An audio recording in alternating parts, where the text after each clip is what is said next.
Ministri Maqedonci deklaroi publikisht se ne i shohim gjithmonë si të mundshme këto kërcënime.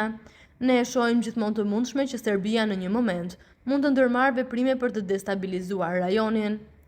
E unë them që duhet të kemi kujdes sepse Serbia gjithë këta muaj është në presion të papar nga përkanësiat e brendshme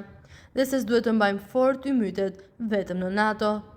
Ani pse ajo me marrëveshjen e Kumanovës dhe rezultotën 1244 e përsëri sigurinë dhe stabilitetin e kufijve të Kosovës dhe Ballkanit Perëndimor.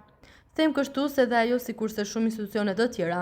shkak i interesave gjeopolitike e konstelacioneve të reja të mundshme gjeostrategjike, ndërkombëtare nuk është imune ndaj virusit të politizimit dhe një situate të re që mund të ndodhë.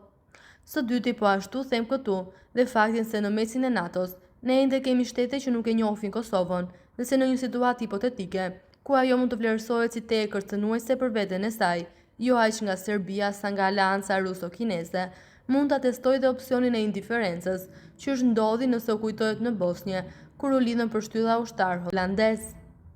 Së tretmi, këndej mendoj se kërcënimi i paralajmëruar është serioz, ashtu siç e tha dhe ish koloneli britanik në emisionin Kosova Today, dhe se po ashtu na duhet një marrëveshje re tripalqe, Washington, Bruxelles, Prishtinë.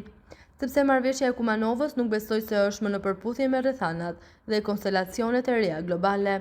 e cila përveç se obligimeve të ruajtjes së statusit quo, të merrte përsipër dhe garantimin e interesave të saj në pikën më neutralogjike, jo vetëm për Ballkanin Perëndimor, por për gjithë Evropën. Dilema e vetme mbetet, si do të arrihet marrëveshja e re tripalqe, kur ende shkaku i paralizës nuk kemi zot shtëpie.